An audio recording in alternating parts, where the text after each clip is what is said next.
discutindo com uma maior frequência. Existem alguns conflitos, né, teóricos, digamos assim, de condutas, porque sífilis foi atualizado recentemente, a gente tem atualização de 2019, 2020 e 2021. Tem hora eu esqueço que a gente está em 2022. A gente atualizou em 2019, 2020, perdão, atualizamos em 2020, a atualização se manteve em 2021, né, não teve grandes alterações, mas aí acaba que algumas condutas por vezes ficam conflitantes, mas a gente vai discutir aqui o que está sendo abordado pelo Ministério da Saúde, que está naquele manual de infecções sexualmente transmissíveis. Eu acho que vocês devem ter. Se não tiverem, eu posso encaminhar para vocês. E toxoplasmose, a gente também teve uma atualização no ano de 2020 pelo UpToDate com relação à abordagem diagnóstica e tratamento. E a gente vai falar a respeito disso aqui. Muito importante, gente, quando a gente fala sobre TORCHs, né, quando a gente está lá na pediatria, é a gente saber que para a gente fechar um diagnóstico de alguma TORCH no recém-nascido, a gente precisa muito saber sobre pré-natal materno. Sem pré-natal materno, sem sorologia materna, sem a comparação sorológica materna, fica muito difícil para a gente conseguir definir um caso imediatamente ao nascimento. Então, a importância da gente abordar esse pré-natal, da gente conversar com essa mãe sobre como foi esse pré-natal, sobre o acompanhamento sorológico, sobre a titulação dessas sorologias, para a gente saber se houve aumento, se teve queda, se positivou, se soro converteu. Então, quando a gente pega uma caderneta da gestante, quando a gente conversa com a mãe, a gente precisa ser muito atento com relação a todos esses detalhes, além, claro, da sintomatologia. Então, antes mesmo da gente ver um exame de um recém-nascido, eu preciso definir a situação que essa mãe se encontrava durante a gestação ou pré-gestacional, tá joia? Então, as TORCHs são um grupo de doenças que compreendem essas principais: toxoplasmose, malária, chagas, parvovirose, rubéola, CMV, herpes e sífilis, certo? E essas doenças têm em comum a manifestação clínica que os recém-nascidos vão ter. A grande maioria vão manifestar as mesmas manifestações clínicas, uma ou outra que vão ter sinais mais patognomônicos, porém todas elas no período neonatal cursam com sintomatologia semelhante. E todas elas ocorrem por transmissão vertical, então por isso que elas foram agrupadas nesse grupinho de TORCHs. Aqui eu esqueci de colocar o Zika, mas o Zika entra aqui também, tá? Sempre lembrando que a TORCH, ela é inversamente, a gravidade é inversamente proporcional ao tempo de gestação. Né, lá no começo da gestação, a gente tem uma menor taxa de transmissão. Porém, se o recém-nato, né, se o feto lá, o embriãozinho, adquire a doença nesse momento, ele vai ter uma maior gravidade clínica. Porque a gente tem que lembrar que lá no início da gestação, lá no primeiro trimestre, a gente está na fase de multiplicação celular, de divisões celulares, né, divisão de tecidos. Então, se é comprometido nesse momento, eu vou afetar todos os meus folhetos embrionários. Então, as crianças vão ter manifestações clínicas mais exuberantes, comprometimento tanto do sistema nervoso central, como de sistema cardíaco, pele, hepático. Então, você vai ter comprometimento geral dessa criança. Ao passo que lá no final da gestação, por conta da diminuição da barreira placentária. Vocês lembram quando vocês estudaram sobre barreira placentária? Lá no finalzinho, como vai ficando mais fino, como a gente vai tendo microdescolamentos placentários próximos ao momento do parto. A gente sabe que uma das fisiologias do parto são esses microdescolamentos que vão ocasionando as contrações uterinas. Por conta disso, a gente vai perdendo essa barreira placentária e o bebezinho tem uma maior chance de adquirir a doença porque a gente tem mais contato de sangue, a gente tem mais transmissão de anticorpos nesse momento e pela fragilidade, uma maior chance desses micro-organismos que estão circulando da mãe atingirem o bebê. porém a manifestação clínica ela tende a ser mais branda nesse momento, porque eu não vou ter comprometimento de divisão celular. O que eu vou ter agora vão ser processos inflamatórios decorrentes dessa doença. Então, lembrando que no início da gravidez, se a mulher contrai nesse momento, mais difícil de passar para o bebê, mas se passa, eu tenho uma maior gravidade clínica. E lá no final da gravidez, maior a chance da gente transmitir e menor a gravidade clínica. Toxoplasmose, né? A gente falava anteriormente que era a doença do gato, mas hoje em dia a gente sabe que no bichinho, o gato não é o principal vetor, não é o principal transmissor. E o que vai acontecer? O humano vai ingerir os cistos, né? O gato também pode ingerir esses cistos dentro dele. Ele vai se multiplicar, ele vai eliminar o oocisto, certo? O oocisto sai pelas fezes, lá no meio ambiente ele se torna esse oocisto esporulado, e é nesse momento que ele vai para o hospedeiro intermediário. E o hospedeiro intermediário ele pode ser o boi, ele pode ser a galinha, ele pode ser o porco. E se a gente consome esse alimento que está contaminado por esse oocisto em sua forma esporulada, a gente vai adquirir essa toxoplasmose. Dentro da gente, esse oocisto esporulado evolui e vai se transformar no taxoito, que é a forma invasiva do Toxoplasma gondii. Então, quando a gente está lá pesquisando PCR de líquido amniótico, o que a gente vai encontrar no feto infectado, no líquido amniótico, é a presença de taquizoítos. Mesmo quando a gente, por exemplo, não fechou o diagnóstico de toxoplasmose durante a gestação, porém, ao nascimento, a criança tinha clínica sugestiva de alguma torche, a gente encontrou uma placenta estranha, cheia de calcificação. Manda essa placenta lá para o anátomo patológico, a gente vai encontrar dentro das inclusões celulares os taquizoítos, confirmando a infecção do feto, né, pela presença desse taquizoíto. Então, o que a gente ingere são os oocistos esporulados que estão lá dentro dos nossos hospedeiros intermediários ou na água contaminada. Então, por isso a importância de higienização de mão da gestante, a importância da higienização da salada, de não comer carne mal passada, para evitar essa ingestão, certo? Então, isso aqui foi o que a gente falou.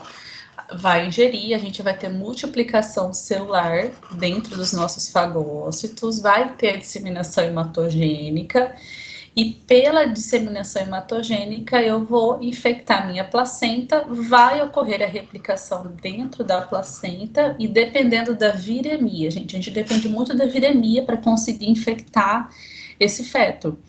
Durante o pico da viremia, a gente vai ter invasão da circulação fetal. Por isso que, às vezes, a gente pode encontrar uma gestante que fez um PCR viral, lá no segundo trimestre, veio negativo, só que depois o bebê começou a ter clínica durante os ultrassons, a gente vai ver dentro do líquido amniótico agora a gente tem o taxoíto, né, a forma invasiva, porque a gente depende muito da viremia para conseguir encontrar esse taxoíto circulando no líquido amniótico.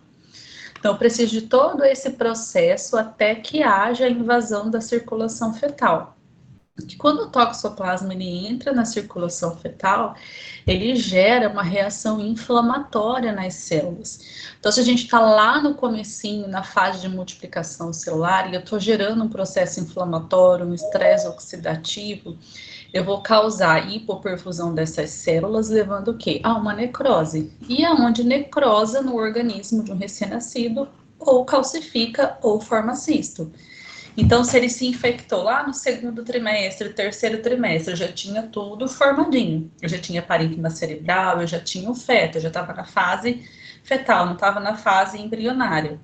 Então, se eu afeto o sistema nervoso central, primeiro vai gerar uma necrose. Dessa necrose pode evoluir tanto para cisto quanto para calcificação. Por isso que alguns bebezinhos desenvolvem hidrocefalia, certo? A gente tem destruição de parênquima cerebral que é repleto depois por líquor, ou ele pode ter várias hidrocefalias satélites.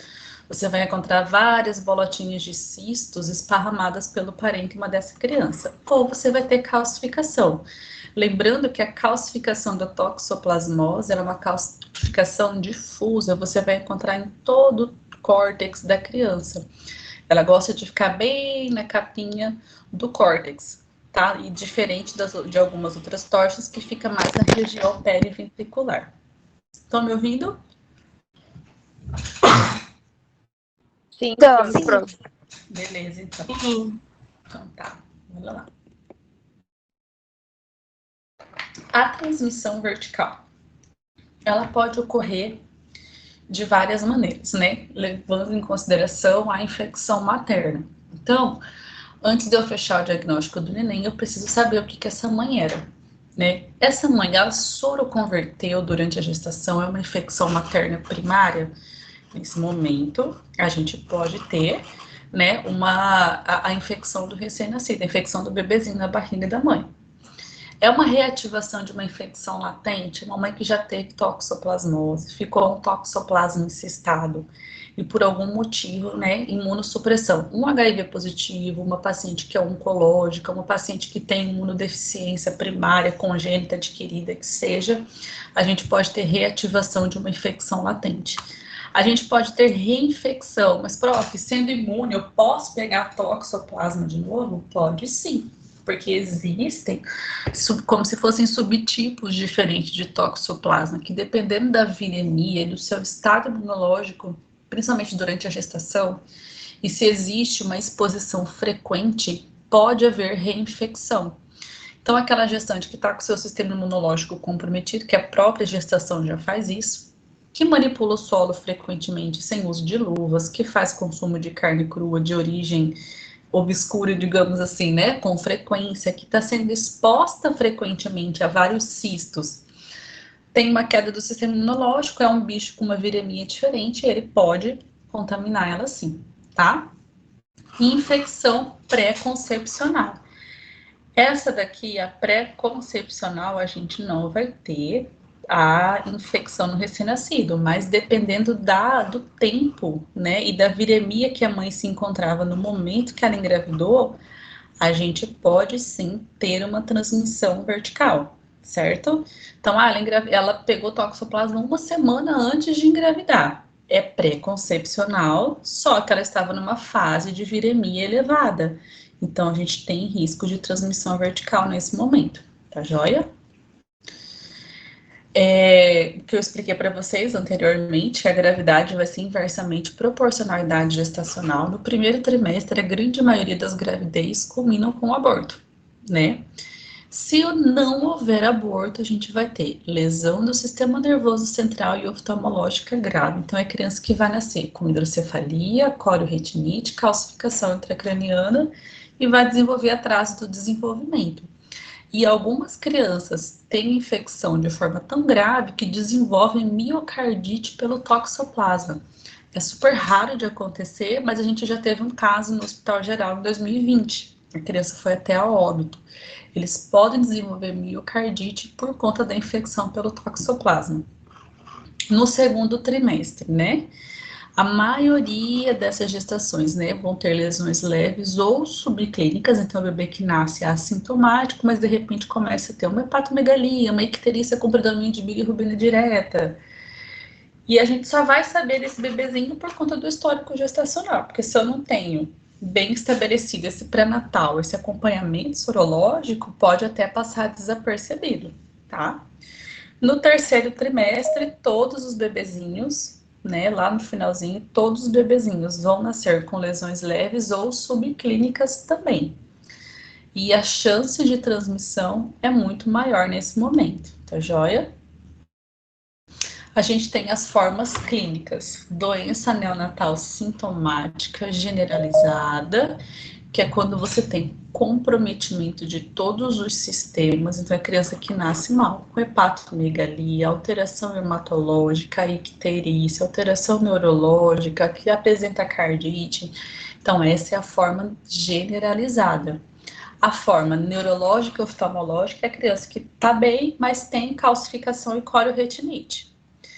A segunda forma é a doença sintomática ocorrendo nos primeiros meses de vida. Então, aquela criança que nasceu de forma assintomática, a gente fez o rastreio, confirmou que ela tinha toxoplasmose, ela vai para casa. De repente, ela começa a desenvolver opistótono, crises convulsivas, atraso no crescimento, né? O bebezinho que não ganha peso, começa a ter aumento de perímetro cefálico. Então, essa é a forma sintomática, só que ocorre nos primeiros meses e não ao nascimento. Sequelas ou recaídas na infância inicial ou tardia. Então, aquele bebê que, por algum motivo, passou desapercebido o diagnóstico de toxoplasmose. Foi uma mãe que fez uma reativação, uma mãe que fez uma reinfecção, só que não fez acompanhamento sorológico adequado porque ela era imune, por exemplo. Aí lá na frente, você está no seu ambulatório acompanhando, você começa a perceber uma criança que está com ganho de peso inadequado, atraso do desenvolvimento neuropsicomotor, a mãe relata uma crise convulsiva esporádica, aí você vai investigar IgG positivo, a criança lá com 1 ano, IgG positivo para toxoplasmose. Calcificação intracraniana, alteração ocular. Então, essa é a criança que se classifica nessa forma clínica de sequelas ou recaídas da infância. E a infecção subclínica é a criança que nunca vai manifestar clínica, mas que teve a toxoplasmose congênita, certo? A gente tem a tríade de Sabin, que essa tríade, gente, você encontrou, ela é quase que patognomônica de toxoplasmose, que são as calcificações intracranianas, hidrocefalia e corioretinite. Quando a gente começa, quando a criança sai do período neonatal, quando vem para a parte de sustentar a cabeça, sorriso social, sentar, lalá, e você começa a perceber que a criança não está alcançando esses marcos de desenvolvimento. Então, quando a gente tem a associação da tríade de Sabin com o atraso do desenvolvimento neuropsicomotor, a gente vai chamar isso daqui de tétrade de Sabin, ok? Sabin, Sabin, né? Tanto faz. Os sinais e sintomas que a gente vai encontrar. Esses que estão em vermelhinho são os mais comuns: hepatosplenomegalia, icterícia, líquor anormal, calcificações, hidrocefalia, corioretinite, retardo do desenvolvimento neuropsicomotor. Só que a gente pode ter também baixo peso, então aquele bebezinho que nasceu pig e baixo peso. Opa, por que nasceu pig e baixo peso? Será que tem alguma torche? Como que estava a sorologia dessa mãe durante a gestação e como que está agora?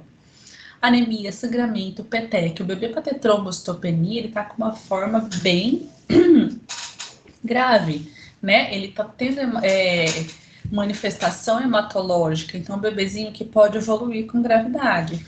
O que eu falei para vocês da cardite por toxoplasma, a gente pode ter uma pneumopatia, uma pneumonia pelo toxoplasma também, porque ele gera como se fosse uma vasculite, então fica tudo inflamado nessa criança. Então, ela pode ter desconforto respiratório, sangramento nasal.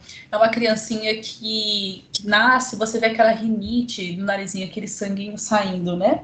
Então, isso pode acontecer também. O opistótomo é uma manifestação um pouco mais tardia, como você gera ali um processo inflamatório, né? Como você tem uma hiperproteinorraquia, a proteína está conseguindo passar pela meninge por conta do processo inflamatório, a criança acaba desenvolvendo o opistótono quando ela tem a hiperproteinorraquia, beleza? Bebezinhos que lá no exame físico você palpa adenopatia, tem linfonodo palpável, região cervical, bilateral, axilar, inguinal, a gente sempre precisa pensar em possível torche, beleza? Como que a gente vai diagnosticar? Os 3 pilares para a gente fazer diagnóstico: pré-natal materno, manifestações clínicas e exames complementares. Eu preciso disso para poder fechar o diagnóstico. E aqui é uma partezinha um pouco longa, tá bom? Mas isso aqui é a definição do caso de toxoplasmose gestacional. Porque antes de eu definir o que o meu neném é, eu preciso definir o que a minha mãe é. Então, a gente tem diagnóstico materno. Quando que eu vou dizer que é um caso confirmado? Soroconversão, então é aquela mãe que tinha um exame negativo, que depois positiva. Quando eu detecto o DNA do toxoplasma no líquido amniótico, e mãe de criança com toxoplasmose congênita confirmada. Então, é aquela criança que eu estava acompanhando no meu ambulatório até 1 ano, com atraso de desenvolvimento, e ela não negativa IgG para tóxico. Eu confirmo que essa criança tem toxoplasmose congênita. E por algum motivo passou desapercebido o diagnóstico materno, e eu vou confirmar aqui nesse momento. Solicitar avidez de IgG na amostra de soro conversão. O que acontece? A mãe está lá no primeiro trimestre, fez a primeira consulta, IgM-IgG negativo. Volta no segundo trimestre para poder fazer de novo a sorologia. Então, vai fazer mensalmente, né? Então, na próxima eu encontro IgM-IgG positivo. Obrigatoriamente tenho que fazer a avidez dessa amostra para eu saber se é baixa avidez ou alta avidez. Baixa avidez fala a favor de infecção materna recente. Um caso provável de toxoplasmose gestacional. Eu vou ter IgM reagente e o IgG reagente ou valor ascendente de IgG após 2 semanas de intervalo. Tem uma mãe que eu tenho IgM e IgG positivo, mas eu não sei se esse IgM é residual de uma infecção que estava pré-gestacional. Solicito nova amostra e vejo que o IgG está aumentando de valor. Então, isso é um caso provável de toxoplasmose gestacional. Digamos que essa mãe perdeu o tempo hábil de fazer o avidez, entendeu? Ou eu tenho uma mãe com IgM reagente e um IgG reagente ou primeira sorologia coletada após 16 semanas de idade gestacional, com valor de IgG elevado. Então, aquela mãe que perdeu o tempo hábil, começou pré-natal tardio, e eu já tenho IgM e IgG positivo com IgG lá em cima. Eu não vou conseguir definir se isso é pré-gestacional ou se isso é gestacional. Então, eu vou ter que considerar essa mãe como um caso provável. A gente aqui, ó, observação, nesse segundo caso, né? A avidez não foi realizada, porque depois de 16 semanas a gente não faz teste de avidez. Ou a avidez estava forte, ou fizeram essa avidez por algum motivo, ela estava elevada. Mesmo estando elevada, eu não consigo descartar a toxoplasmose gestacional. Eu não consigo dizer, ah, não, é pré-gestacional isso aqui. Passou de 16 semanas, eu perdi a minha margem de segurança para fazer o avidez e eu vou considerar essa mãe um caso provável de toxoplasmose gestacional.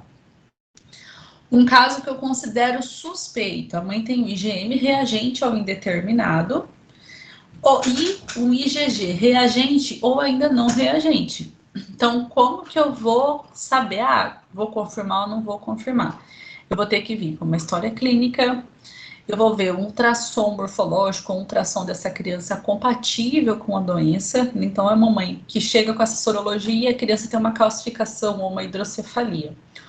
Ou situações de surto. E os surtos existem, gente. Eu achava que, assim, na minha formação, né, durante a minha formação, eu nunca tinha visto um surto de toxoplasmose, mas depois do ano de 2020, que a gente teve 6 casos confirmados de toxoplasmose congênita no Hospital Geral, de crianças sintomáticas, depois disso a gente nunca mais teve nenhum caso de criança sintomática, foi só nesse momento em específico. Então, a gente está numa situação de surto e encontra uma mãe com uma sorologia dessa maneira, eu preciso considerar um caso suspeito de toxoplasmose gestacional. Tô falando muito rápido?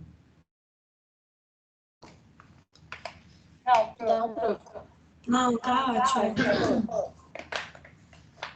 Quando que eu vou descartar que essa mãe não teve toxoplasmose? IgM reagente ou não, IgG reagente ou não. Porém, IgG reagente mais de 3 meses antes da concepção, ou avidez de IgG elevada até 16 semanas de idade gestacional. Então, eu tenho IgG antes da mulher engravidar, que já era reagente, ou eu fiz no início da gestação e estava IgM e IgG reagente, eu fui, coletei a avidez e já veio elevada. Pré-gestacional, descarto a possibilidade de toxoplasmose na gestação. 2 amostras de IgG negativas para toxoplasma colhidas com intervalo de 2 a 3 semanas. Então, eu tenho lá o IgM reagente com 9 semanas. Eu vou iniciar a espiramicina para essa mulher. Dali 2 a 3 semanas eu repito de novo IgM e IgG. Não positivou IgG ainda. O IgM permanece positivo, a gente pode repetir de novo em 2 semanas. Só que, se eu já tenho 2 dosagens de IgG negativa, eu posso descartar e considerar esse IgM como um falso positivo. Tá joia? E a gestante que é susceptível, IgG e IgM é o reagente para toxoplasma. Só que essa mulher daqui vai ter que fazer o acompanhamento certinho. O ideal é a coleta de sorologia mensal, só que pelo SUS é um pouco difícil, eles acabam fazendo trimestral, né? Mas o ideal é que se colete todo mês. Aqui é o resuminho disso que eu falei para vocês. Muito importante. A gente está com casa agora lá no alojamento conjunto da dona Nelly. Não sei se algum de vocês tiveram curiosidade de ver, mas ela tinha uma sorologia positiva, IgM e IgG.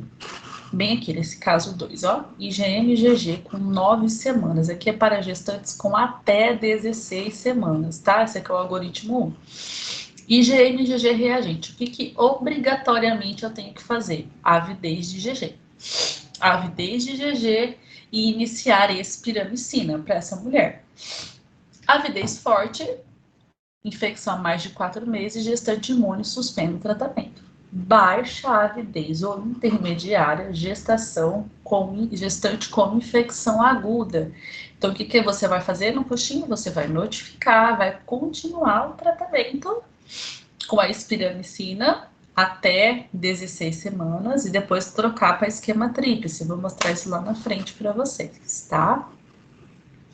Se a gestante apresentar sintomatologia sugestiva ou ultrassonografia fetal com alteração, repetir sorologia, caso você encontre IgM e IgG não reagente, beleza? Alguma dúvida até aqui, gente, no verdinho? Não, tá. Então, eu tenho aqui uma mulher com IgM reagente e IgG não reagente. Entro com espiramicina e vou fazer o quê? Repetir após 2 semanas a sorologia, certo? Se eu tenho IgG ainda não reagente, porém o bebezinho tem sintomatologia, eu repito essa sorologia de novo, certo? Se eu faço uma nova sorologia e o IgG vem positivo, eu não preciso nem fazer avidez, eu confirmo soroconversão gestacional. Se o meu IgG positivar, ok? Se eu mantenho o IgG não reagente, depois da minha segunda dosagem, eu vou considerar esse IgM como falso reagente.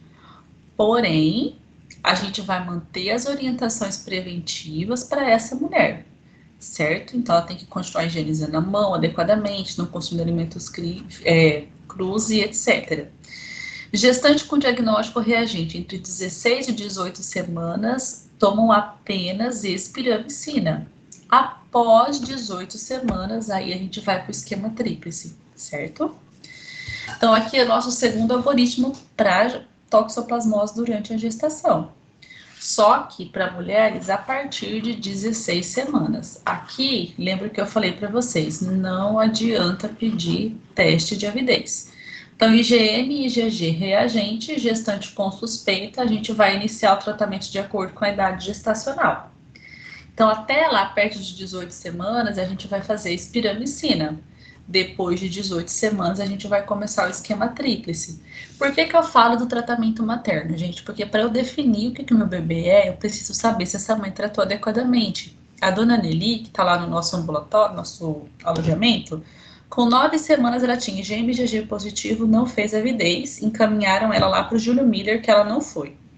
Ela começou a tomar espiramicina e ficou tomando espiramicina até 32 semanas. Ela não fez PCR de líquido amniótico, ela não fez nenhum outro acompanhamento.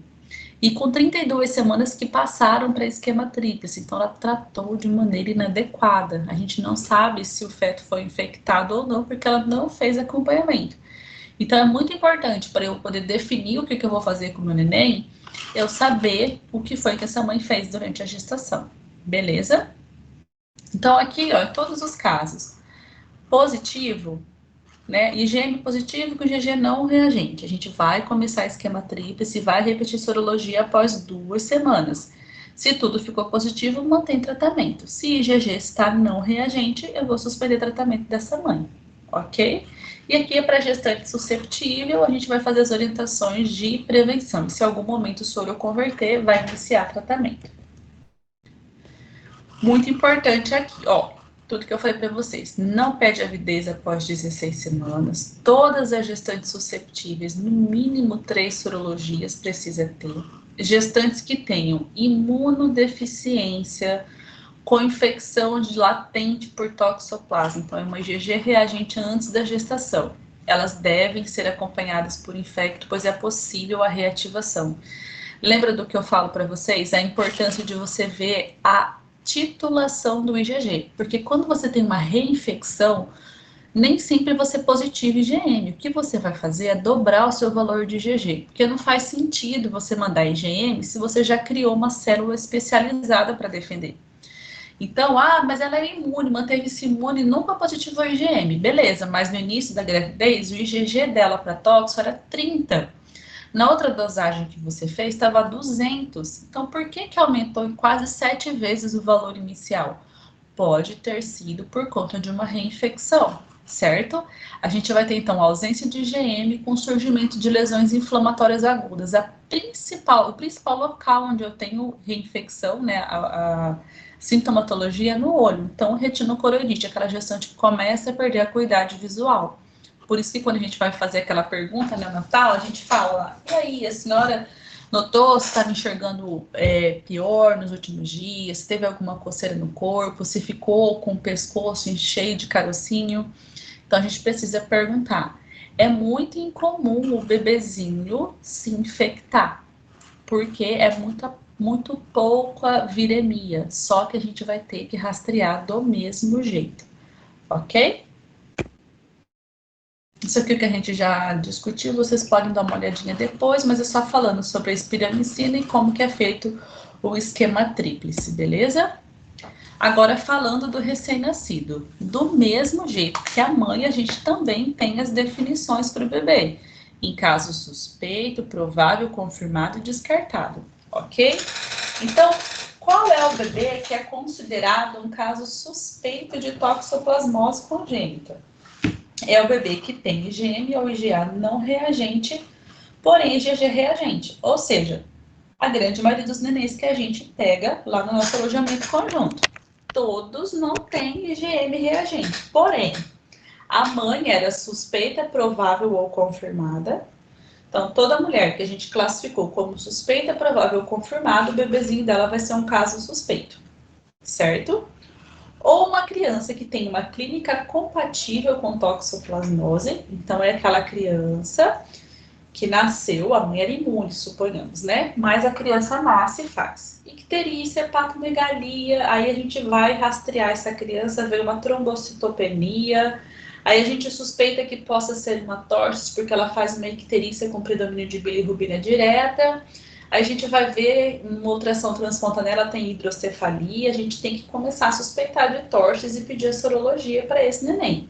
IgG reagente para toxoplasma acima de 200, a gente tem que fazer fundo de olho, para a gente ver se tem corioretinite, ver se tem algum tipo de calcificação na ultrassom transfontanela também. Ou criança com exames de imagem fetal ou pós-parto compatível com toxoplasmose. É isso que a gente falou aqui agora. Então, o bebezinho que fez o pré-natal certinho, já no ultrassom morfológico veio calcificações intracranianas com hidrocefalia. Então, a gente tem que suspeitar de toxoplasmose congênita nesse bebê. Importante, gente, que isso aqui é para menores de 6 meses, beleza? Quem é o caso provável de toxoplasmose congênita? É o bebê que tem IgM ou IgA indeterminado ou não reagente. Você vê que em nenhum momento IgM aqui é reagente. Lembra que eu falo para vocês que para o bebê produzir IgM, ele tem que estar doente há muito tempo, porque o sistema imunológico do neném ainda está lá embaixo. O IgG que o neném tem, na grande maioria, é de passagem transplacentária, não é nem dele. Ele vai começar a produzir IgM lá na frente. O IgG reagente em títulos estáveis. Então, é aquela criança que a gente, ao nascimento, tinha lá IgG positivo, IgM não reagente, e eu dei alta para esse bebezinho porque ele era assintomático. Não é que eu descartei toxoplasmose, eu estou considerando ele um caso provável de toxoplasmose.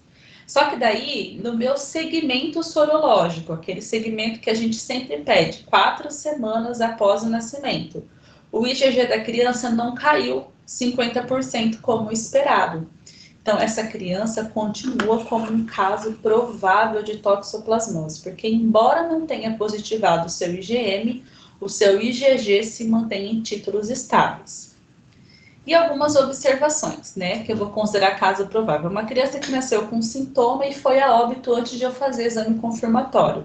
Posso considerar um caso provável de toxo. Ou a criança que tenha manifestação clínica ou exames de imagem compatíveis com toxo e que não coletou nenhum exame laboratorial para excluir outras possíveis torches. Eu vou considerar um caso provável também, certo?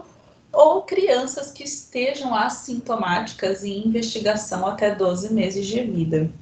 Tá? Então, aquela criança que foi para o meu ambulatório, na minha primeira dosagem, se eu já não tive redução desse IgG, eu posso instituir o tratamento aqui, nesse momento. Porque se eu não tive nenhuma queda desde o nascimento, é muito provável que essa criança seja uma toxoplasmose congênita. Mas eu só vou conseguir fechar o diagnóstico dela se quando chegar com 1 ano de vida, esse IgG não negativar. Beleza? Vivos? Sim. Sumiram. Sim, professora. Que problema. É desesperador, é muita coisa mesmo, gente. Viu? É muita coisa, mas dá certo no final. Tranquilo. Quem é o caso confirmado? IgM positivo. Criança com IgM positivo, com IgG reagente ou com IgG em ascensão. Então, aquele bebezinho que estava com IgG baixinho, né, nasceu, por exemplo, estava com IgG baixinho, mas começou a aumentar esse IgG. Ou positivou IgM é um caso confirmado. Se a gente encontra PCR de líquido amniótico positivo, certo? Se no líquor do recém-nascido eu encontro toxoplasma, ou no sangue ou na urina, por isso que um dos exames que a gente faz para confirmar é o PCR, sanguíneo, urinário ou de líquor. Crianças que tenham retinocoroidite, hidrocefalia ou calcificação cerebral, que é a nossa tríade de Sabin, afastada outras infecções congênitas. Então, aquela criança que eu afastei CMV, eu afastei rubéola, afastei herpes, afastei parvovírus, e a criança tem todas essas manifestações clínicas. Ou a mãe que é toxo confirmada de um bebê, e o bebezinho nasce com IgM e IgG positivo. Então, eu tenho um caso confirmado de toxoplasmose. O caso descartado é a criança que vai nascer com a sorologia não reagente, ou a negativação do IgG depois de 1 ano de idade. Por isso que a gente vai fazendo acompanhamento sorológico, gente. Porque a criança que está assintomática, a gente faz sorologia, mas a gente também vai lá. Avaliação de fundo de olho, avaliação da cabecinha com ultrassom nela. Porque se algum momento inflamar o olho ou surgir uma calcificação, a gente precisa iniciar tratamento nesse neném. Vamos supor que eu estou fazendo o segmento dessa criança. Se eu encontro 2 amostras de IgG não reagentes com intervalo mínimo de 1 mês, eu vou considerar essa criança como susceptível e vou descartar toxoplasmose congênita. Então, aquele bebê que eu suspeitei que era provável, aí no meu segmento sorológico, daqui 4 semanas cai pela metade, no outro cai pela metade, depois negativa e negativa de novo. Eu descarto toxoplasmose nesse neném. Por isso a importância do segmento sorológico a cada 4 semanas dessas crianças, beleza? E como que eu vou tratar essas crianças? Toda criança suspeita, não estou falando de comprovada, provável, nem nada, é bebê suspeito, que é aquela mãe com infecção aguda na gestação, seja provável, confirmada, possível. Eu considerei que talvez essa mãe tenha tido toxoplasmose na gestação, esse bebê já é suspeito. Obrigatoriamente, eu já tenho que fazer sorologia pareada mãe-bebê, muito importante. Às vezes a mãe está com IgG lá embaixo, 30, o recém-nascido vem com IgG de 200, não é normal. Até 2 vezes elevado a sorologia da mãe, a gente considera adequada. Acima disso, no Anili, por exemplo, O dela, o IgG dela é 30, do bebezinho dela veio 100 e pouquinho. Então tá muito elevado o IgG desse neném. Por isso que a gente faz pareado, beleza? E eu vou notificar. Todo caso suspeito eu notifico. Eu não trato com medicamento obrigatoriamente. Eu notifico essas crianças. E por que que eu faço essa sorologia pareada? Para eu comparar as titulações de IgG e os tipos de IgG que eu tenho, a definição de casos inconclusivos ou discordantes ou não investigados durante a gestação. Então, eu faço IgG assim que nasce e essa criança, vamos supor que perde o segmento. Mas pelo menos esse IgG ao nascimento eu tenho para poder comparar com o IgG de um ano, para ver se caiu, para ver se negativou, para ver se aumentou, beleza? Bebezinho que tenha IgG reagente, IgM ou IgA reagente, já classifico como toxoplasmose congênita. São as possíveis situações que a gente pode ter. Então, se eu confirmo a doença, eu inicio o tratamento no bebezinho e vou completar a investigação. Fundo de olho, ultrassom transfontanela, hemograma, avaliação auditiva, avaliação hepática, líquor, se a bebezinha, se o bebê for sintomático, ok? Se a mãe tem IgG reagente, IgM ou IgA reagente, com pré-natal sem alterações, ultrassom normal, PCR de líquido amniótico negativo, eu vou lá e coleto a sorologia do meu bebê. Meu bebê com IgG reagente e IgM ou IgA não reagente, o que que eu vou fazer? Exame clínico, fundo de olho, ultrassom transfontanela. Isso é rastreio para toxoplasmose, gente. Sorologia pareada mãe-bebê, fundo de olho, ultrassom transfontanela. Posso acrescentar aqui também anátomo patológico de placenta. Isso é lá para o pessoal da GO, mas para a gente também. Se o bebezinho é assintomático, se os meus exames são normais, então eu tenho fundo de olho normal, ultrassom transfontanela normal, exame físico normal, o meu bebezinho é assintomático, não tem icterícia, não tem hepatomegalia, o que que eu vou fazer com essa criança? Repetir sorologia mensalmente. Só que esse bebezinho, olha aqui, importância, o que que a mãe tem no pré-natal? Pré-natal sem alterações, quer dizer que ela fez o pré-natal adequadamente. O ultrassom dela é normal e ela coletou o PCR de líquido amniótico que veio negativo. Então, essa é uma mulher que me dá segurança de eu fazer o quê? Sorologia mensalmente. Se eu tenho queda progressiva de IgG até resultado negativo em 2 amostras com intervalo mínimo de 4 semanas, eu vou excluir o diagnóstico de toxoplasmose congênita. Mas eu preciso garantir esse acompanhamento, porque se eu não tenho queda progressiva, se eu tenho títulos estáveis, eu preciso considerar a doença e instituir tratamento, beleza? Terceira situação. Mãe IgG reagente com IgM reagente no parto. Então, é uma mãe que tem a sorologia, os 2 reagentes. O que que eu vou fazer no nenenzinho? Sorologia pareada mãe-bebê. Bebezinho com IgG reagente e IgM ou IgA não reagente, assintomática. E aqui, essa assintomática, lembra que é isso aqui, ó. Exame clínico, fundo de olho, ultrassom transfontanela normais. Criança assintomática, eu vou repetir a sorologia da criança em 2 semanas. Se ficarem não reagentes, eu vou excluir o diagnóstico de toxoplasmose congênita nesse bebê. Então, é mamãe, gente, que estava lá durante toda a gestação, IgM, IgG não reagente, IgM, IgG não reagente. No dia do parto, vem positivo IgM, IgG. Faço pareado mãe-bebê, vou fazer todo o rastreio no recém-nascido, fundo de olho, ultrassom transfontanela, exame físico. Se a sorologia do bebezinho, IgG reagente com IgM não reagente, vou repetir sorologia, porque meu rastreio vem normal. Se tudo não reagente, eu excluo o diagnóstico de toxoplasmose congênita. Quarta e quinta situação. Mãe com IgG reagente, IgM ou IgA não reagente no parto.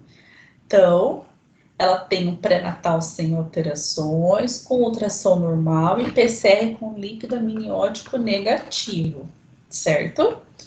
Ela fez isso aqui durante o pré-natal. O bebezinho nasce e eu tenho IgG reagente, IgM ou IgA não reagente.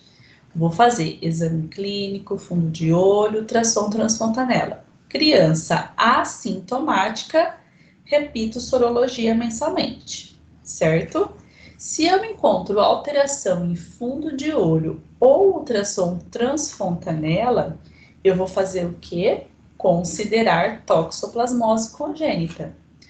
Se nesse meu repetir sorologia para o bebê assintomático, o que eu falei para vocês, persiste em níveis estáveis ou IgG, ou aumenta em 2 avaliações sucessivas, então o bebezinho estava com IgG positivo ao nascimento de 60. Só que estava assintomática, eu optei por segmento ambulatorial. Dali 4 semanas, 61. Dali 4 semanas, 62.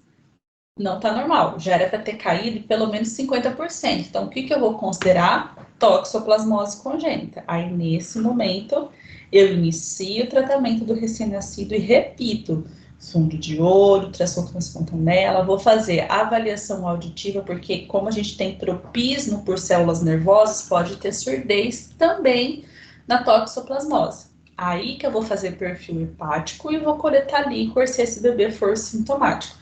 Então, percebam que líquor não é uma coisa que vai em rastreio de toxoplasmose.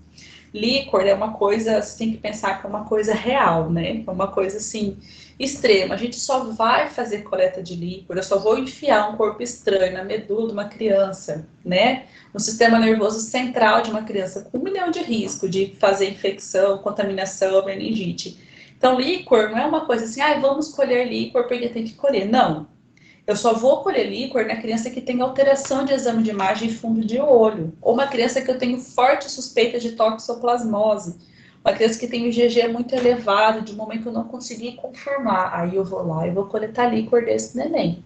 Fora isso, não tem por que eu coletar líquor para rastreio, porque meu líquor não vai estar alterado se eu não tiver sorologia positiva, com alteração de fundo de olho e alteração no meu exame de imagem da cabeça, entendeu?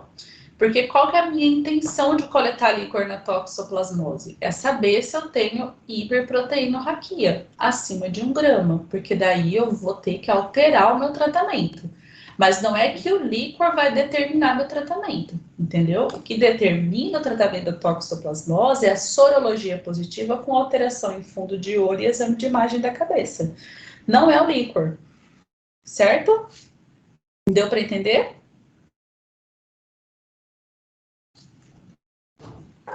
Sim, prof.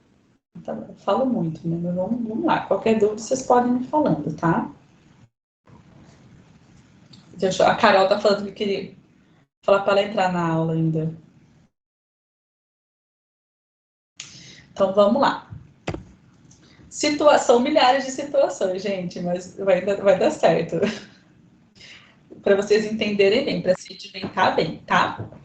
Mãe com IgG reagente e IgM reagente ou não reagente. Bebê com IgG e IgM ou IgA não reagentes. Assintomático. Repito, sorologia em 2 semanas. Por quê? A minha mãe estava com IgG e o IgM reagente. Meu bebê veio susceptível, mas isso não impede que ele tenha tido infecção. Então, se ele se encontrar assintomático, eu repito sorologia em 2 semanas. Se qualquer um positivar ou IgM ou IgG, eu vou considerar toxoplasmose congênita. Essa situação também pode acontecer, tá? Eu vou considerar tóxico e vou fazer aquilo que a gente conversou. Inicia tratamento e investiga o recém-nascido com os exames complementares. Mãe com IgG não reagente e IgM reagente. Mãe suspeita e toxo aguda próxima ao parto com bebezinho assintomático.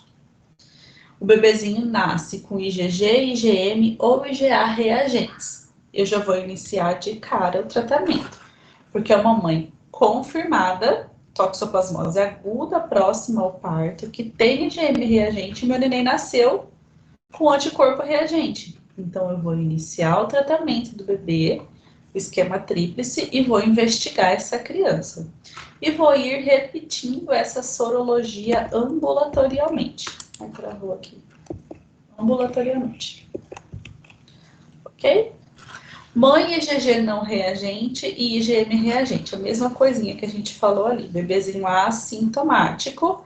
Só que o nosso neném, nessa situação, nasceu com sorologia não reagente. Mas lembre-se, a mãe tinha toxo aguda no momento do parto. O soro converteu próximo ao parto. Eu vou repetir a sorologia ambulatorialmente do binômio, da mãe da semana, da mãe da criança em 2 semanas.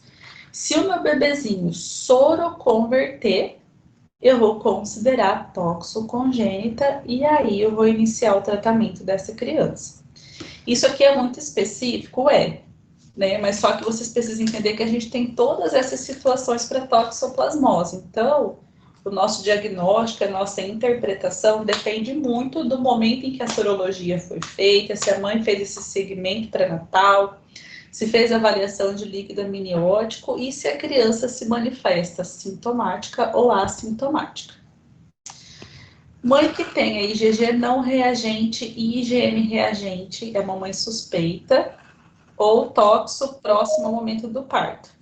E o bebezinho nasce com tudo não reagente. Eu vou repetir essa sorologia, aquela mesma situação. Só que eu repito a sorologia e vem não reagente. Eu excluo o diagnóstico de toxoplasmose congênita nesse bebê. Mãe com IgG não reagente e IgM não reagente, bebezinho assintomático, criança sem suspeita de toxoplasmose congênita. Mãe com IgG e IgM não reagentes, no parto isso. RN com sinais e sintomas de infecção congênita. IgG e IgM não reagente, eu vou repetir essa sorologia ambulatorialmente. É claro, gente, que se a criança tem um sintoma muito expressivo, eu não vou dar alta para ela, eu vou fazer essa avaliação sorológica com a criança internada, certo? Então, é uma criança que nasceu, a mãe era susceptível, a criança susceptível, só que a criança tem a cara da toxoplasmose. Eu preciso repetir essa sorologia daqui 2 semanas, tanto na mãe quanto no bebê. Se houver soroconversão, toxoplasmose congênita, toxoplasmose gestacional para a mãe também. E aí, a mãe não vai precisar de tratamento porque o bebê já nasceu, mas o neném precisa iniciar o tratamento com esquema tríplice e realizar o rastreio.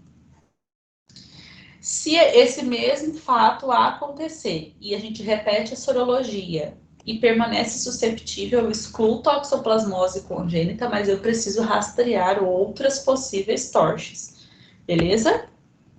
Resumindo, que esse aqui é o slide mais importante, depois de tudo que eu falei para vocês, esse aqui é o mais importante. RN de mãe susceptível, solicitar a sorologia pareada e verificar resultado no retorno ambulatorial. RN de mãe confirmada, provável ou suspeita, a gente solicita a sorologia pareada, faz o ultrassom transfontanela fundo de olho, notifica o caso. Se rastreio inicial normal e IgM ou IgA não reagente, não tratar e agendar retorno no ambulatório em 1 mês com nova sorologia. Se houver soroconversão, aí iniciar o tratamento. Se houver positivação de IgM, elevação de IgG, iniciar tratamento nesse momento do retorno no ambulatório, lá no egressos que vocês estão fazendo, e quando essas mãezinhas voltam, é para vocês compararem a titulação do IgG ao nascimento com a titulação atual. Se aumentou, se permaneceu estável ou se positivou IgM, é toxoplasmose, iniciar tratamento nesse momento. RN de mãe com infecção descartada, investigar e solicitar sorologia pareada somente se o bebê for sintomático. Então, a mãe que não aumentou o IgG nem nada, mas a criança tem sintoma. Eu posso repetir essa sorologia de novo se o bebezinho tiver sintoma. RN sintomático ou com alteração de fundo de olho, ou exame de imagem, ou IgM ou IgA reagente, aí o que eu faço? Sorologia pareada, hemograma, TGO, TGP, líquor, aí que eu vou fazer isso, gente. Então, depois que eu fiz meu fundo de olho, depois que eu fiz a minha sorologia, meu STF, se eu tenho alteração, Aí eu venho para hemograma, TGO, TGP, líquor, se eu tenho criança sintomática, beleza? TC de crânio, se líquor alterado e ou sintoma neurológico, avaliação auditiva com PET ou Bero. Iniciar tratamento, notificar caso e fazer retornos nos ambulatórios para a gente avaliar o hemograma, porque o tratamento para toxoplasmose é tóxico para a medula do neném, ok?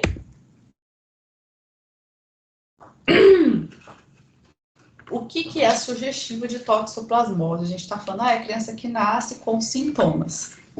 Então, é retinocoroidite, calcificação intracraniana, dilatação de ventrículos, micro ou macrocefalia, icterícia com predomínio de bilirrubina direta, esplenomegalia ou hepatoesplenomegalia.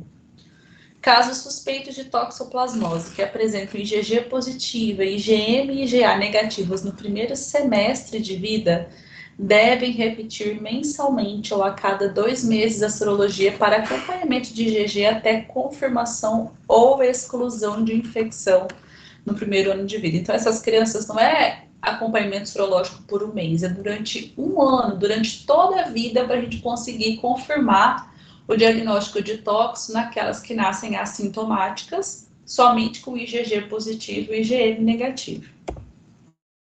Esses são os exames complementares que a gente pede: a sorologia, hemograma, bilirrubinas, proteínas totais e frações, TGO, TGP, líquor, raio-x de crânio, mais ultrassom transfontanela ou TC de crânio sem contraste. A gente associa aqui, porque nas ultrassons nem sempre a gente vê calcificação. Então, a gente faz um raio-x de crânio para ver se tem calcificação, ultrassom para ver se tem hidrocefalia. Se eu não tiver disponível nenhum desses dois, aí sim que eu vou fazer tomografia. Fundoscopia, ultrassom de abdômen ou raio-x, raio-x de ossos longos. Por quê, gente? Pode ter calcificação hepática por conta das inclusões dos toxoplasmas nos vasos sanguíneos da criança, beleza? Nossa, que imagem ruim, meu Deus. Essa aqui é do UpToDate. Então, o tratamento que a gente vai fazer: pirimetamina, sulfadiazina e ácido folínico. Lembrando que a pirimetamina, a gente faz uma dose de ataque por 48 horas, depois a gente vai reduzir. A gente faz isso diariamente durante 2 a 6 meses. Depois disso, a gente vai fazer 3 vezes na semana, segunda, quarta e sexta, até completar um ano. Então, até 6 meses, a criança toma medicação todos os dias, depois disso, 3 vezes na semana. Sulfadiazina vai tomar continuamente todos os dias. Ácido folínico 3 vezes na semana, certo? Prednisona ou prednisolona, a criança só vai fazer uso se ela tiver corioretinite ou meningite com proteína no líquor acima de 1 grama pelo tempo que durar a atividade da lesão. Então, se eu tenho alteração licórica, a gente inicia tratamento, depois eu preciso recoletar líquor para ver se eu tive melhora desse padrão de líquor, se eu diminui minha proteinorraquia.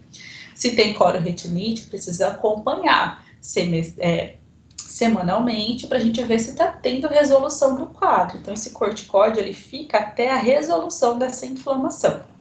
A espiramicina eu só utilizo quando eu tenho toxicidade às demais medicações. Por quê? Nos casos em que eu tenho aplasia medular, que eu vou ter lá HB menor do que 8, neutrófilos menor que 500, plaqueta menor que 50.000, eu tenho que suspender esquema tríplice. Essa criança está fazendo toxicidade medular. Aí eu vou fazer o tratamento só com espiramicina. Não é o ideal. Só que, como a criança vai ficar muito debilitada, se eu não fizer isso, eu preciso suspender esse esquema de sulfa e piri, aumentar a dose do meu ácido folínico de 15 para 30 miligramas dia e manter o tratamento com espiramicina. Por quanto tempo, né? A gente vai manter essa espiramicina até a melhora da toxicidade. E depois que melhora, eu começo intercalando a sulfa com a espiramicina para depois fazer somente sulfa e piri, ok? Ok. Segmento, dosagem de IgG a cada 2, 3 meses no primeiro ano de vida. O ideal é mensal, tá, gente? Ele precisa cair 50% a cada 30 dias e, em média, vai se negativar com 6 meses. Confirmar resultado negativo em segunda amostra depois de 2 meses. Então, eu tenho IgG negativo, eu preciso repetir entre 1 e 2 meses. Se esse IgG permanece negativo, eu descarto toxoplasmose. Crianças infectadas vão apresentar aumentos de IgG ou titulação vai ficar a mesma, vai ficar persistente no primeiro ano de vida. Quando a gente faz o tratamento, eu preciso de avaliação hematológica semanalmente. Então, a gente vai fazer hemograma todo mês, toda semana nessa criança no primeiro mês.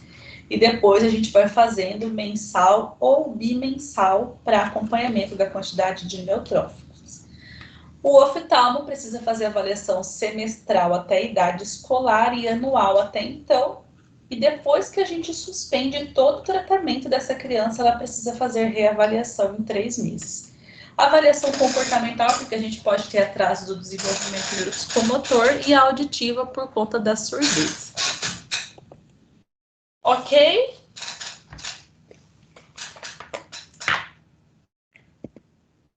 Ok, prof. Vou só mostrar uma coisa para vocês, deixa eu ver se eu consigo mostrar. Esse aqui é um pacientinho que a gente teve lá no alojamento conjunto. Para ver se vocês conseguem ver. Essa é a TC dele. Vocês conseguem ver, gente? Isso aqui são calcificações. Isso aqui são os cistos, né? A hidrocefalia que ele tinha. Isso daqui era um abscesso. Você vê que não é a mesma consistência do lugar que tem líquor. Ele tem uma coloração um pouquinho... Vou colocar de novo para vocês verem. Deixa eu aumentar. Ó. Aqui é líquor, né? Ponto de hidrocefalia. Isso aqui era um abscesso que ele fez. Você percebe a diferença da coloração aqui, né? Isso aqui são as calcificações. Então, onde ele tinha córtex era calcificado. E onde tinha córtex, ele convulsionava. Então, foi um paciente bem grave que a gente teve, chamado Heitor. Ficou um tempão internado, fez obstótomo. Então, esse é o tipo de alteração que você encontra dos exames de imagem de uma criança com toxoplasmose. Ó, a parte anterior do rostinho dele.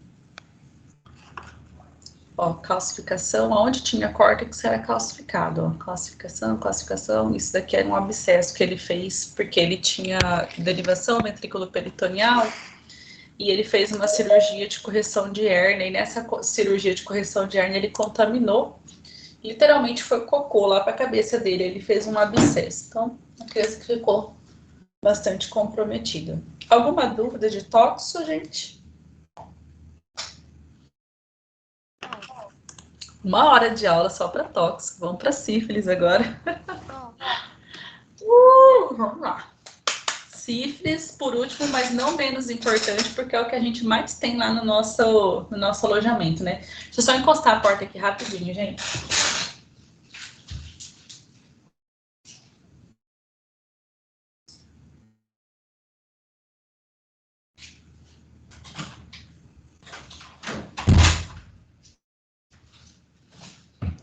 Sífilis.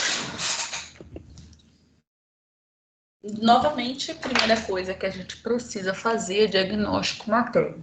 A gente sabe que a gente tem sífilis primária, sífilis secundária e terciária, sendo que a transmissão vertical é maior na primária e na secundária, e lá na terciária a transmissão vertical fica próximo a 30%, tá bom? Na primária, a gente vai ter o cancro duro, por isso a importância de perguntar sobre lesões genitais. Na parte secundária, são lesões de pele semelhante à urticária, porém elas não coçam. E o pênfigo palmar e plantar. Na terciária, o comprometimento é mais dos sistemas mesmo, né? E só que ela surge de 2 a 40 anos após a infecção. Pode ter cardite, alteração do sistema nervoso central. Mais comuns, nódulos, tubérculos e placas endurecidas, né, nas regiões extensoras. E a gente pode fazer o diagnóstico com a sorologia, mas a manifestação clínica. Então, a gente precisa primeiro diagnosticar essa mãe como sífilis primária, secundária ou terciária, e saber da sintomatologia para poder perguntar. Então, chegou lá no alojamento conjunto, sorologia positiva, eu preciso perguntar, mãezinha, a senhora a gente teve o caso do RN da Luana recentemente, não sei se alguém acompanhou. Ela tinha sorologia não reagente no início da gestação, positivou depois, foi para 1 para 128 e ela manifestou uma lesão genital. Pelo tratamento dela, se a gente fosse considerar, inadequadamente tratada. Só que como ela tinha a sintomatologia de sífilis primária, a quantidade de doses que ela tomou era adequada, então a gente considerou adequadamente, conseguiu dar alta para o bebê. Então, muito importante a gente perguntar sobre isso para a mãe, quando a gente estiver rodando lá no alojamento conjunto, para a gente conseguir fechar o diagnóstico desse neném. Para a gente fechar diagnóstico, eu preciso obrigatoriamente de um teste treponêmico e um não treponêmico reagentes, sendo que os treponêmicos são teste rápido, FTABS, TPHA e o EQL. Aqui a gente faz FTABS e teste rápido. Teste rápido, anticorpos totais, FTABS vai dividir esses anticorpos em IgM e IgG e eles são específicos. Teste não treponêmico, para a gente ter titulações, né, esse segmento de acompanhamento, VDRL e RPR. Se eu tenho os dois positivos, diagnóstico de sífilis congênita. O diagnóstico de sífilis não vai estar confirmado quando houver presença de cicatriz sorológica, ou seja, tratamento anterior para sífilis com documentação da queda da titulação em pelo menos 2 titulações. Então, a mãe tem o exame reagente, porém, ela tratou adequadamente, ela teve queda da titulação de VDRL. Então, mesmo que os 2 exames sejam reagentes, eu não tenho sífilis naquele momento, eu vou considerar cicatriz sorológica. Esse quadrinho provavelmente vocês já viram, mas aqui é só para vocês verem. Tendo 2 testes reagentes de diagnóstico de sífilis, preciso classificar o estágio e eu só vou considerar cicatriz se essa mãe tiver o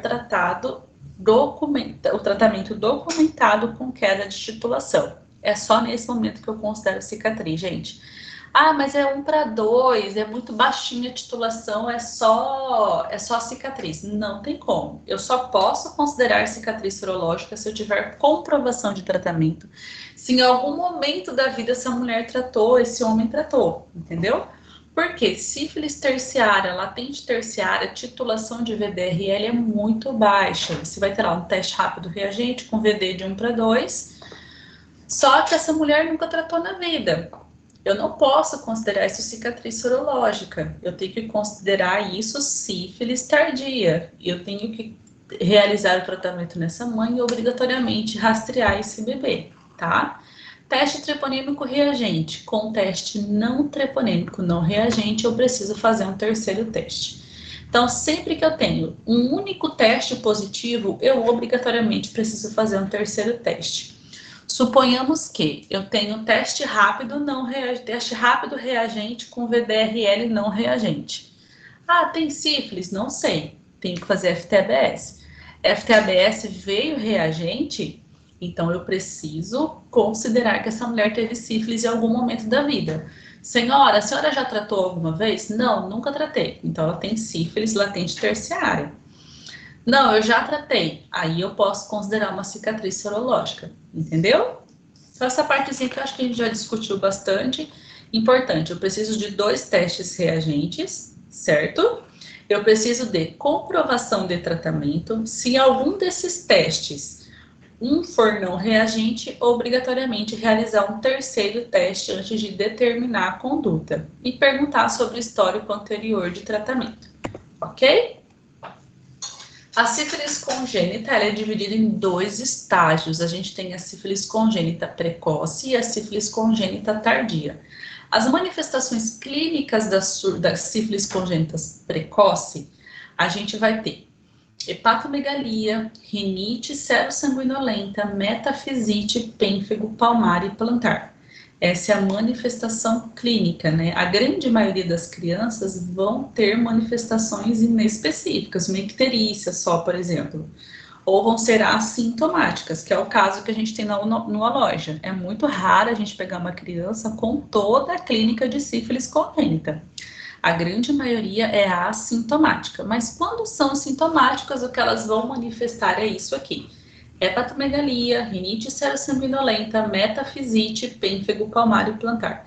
Na verdade, todas as nossas crianças da loja têm metafisite, né? Porque a gente manda lá para a Diag e eles mandam com diagnóstico de metafisite. Mas, enfim, é muito raro a gente encontrar com manifestação. Quando a gente tem uma criança com sífilis congênita tardia, uma criança que por algum motivo não teve diagnóstico adequado ao nascimento e passou desapercebido, o que a gente vai encontrar nessa criança? Tibia em sabre, palato em ogiva, goma do véu, paladar, dificuldade de aprendizagem, hidrocefalia, retardo mental. Na parte de ossos, né, você também pode ter a tíbia de sabre. Eu vou mostrar uma imagem aqui para vocês. A perninha fica curvadinha. Palato ogival, a fronte olímpica, nariz em cela. Esse sinal de Hugh-Menax é uma calcificação que tem na articulação entre a clavícula e o externo. Os dentes de Hutchinson ou dentes de Amora também, que são aqueles dentinhos de bandeira, né, os incisivos em formato de bandeira e o molar em formato de amora. O tratamento, deixa eu partir para cá, que isso aqui a gente vai discutir mais aqui na frente. Vamos lá, aqui. Então, vamos lá. Então, eu tenho uma criança que nasceu lá no Hospital Geral, a gente pegou o cartão dessa mãe com relação às sorologias realizadas durante todo o pré-natal, né? Aí essa mãe chega, coletei a minha história, e aí eu faço em todas as gestantes, elas precisam fazer testes rápidos assim que elas são admitidas na unidade. Ela fez um teste rápido, se o teste rápido é não reagente, vai considerar a ausência de infecção por sífilis, sem necessidade de conduta para a gestante criança. Você percebe que o protocolo ele é todo baseado no teste rápido, mas o teste rápido é muito operador dependente, depende muito de quem faz esse teste, entendeu?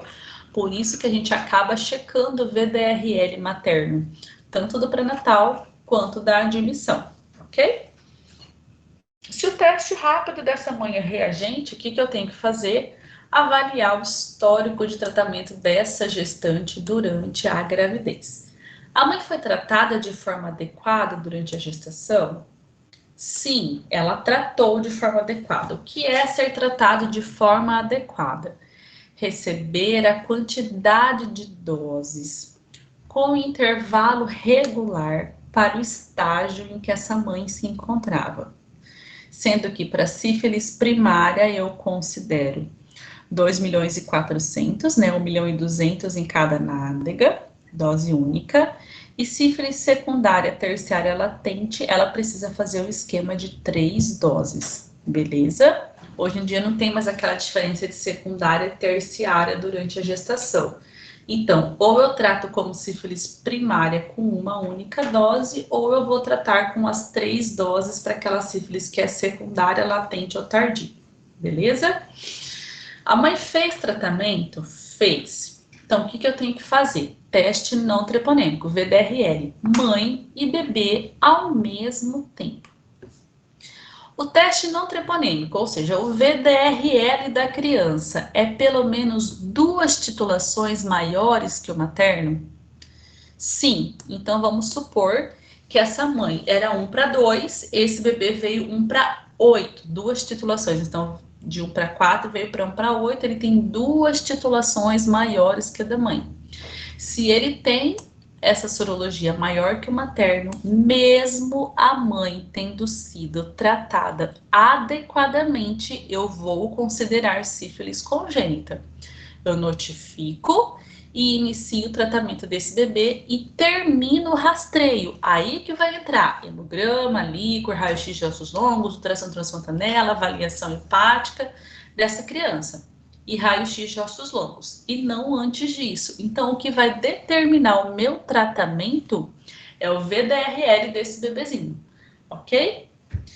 Fiz o VDRL da mãe e do bebê, só que o VDRL do recém-nascido não é 2 diluições maiores que o materno. Então, da mãe era 1:2, do bebê veio 1:4, por exemplo. Aí eu venho para cá. O exame físico da criança é normal? Sim. Então, o que eu vou considerar? Que essa criança foi apenas exposta a sífilis durante a gestação e não possui necessidade de tratamento. E eu vou referenciar para segmento clínico e laboratorial. Muito importante, esse segmento laboratorial é a recoleta do VDRL que a gente faz.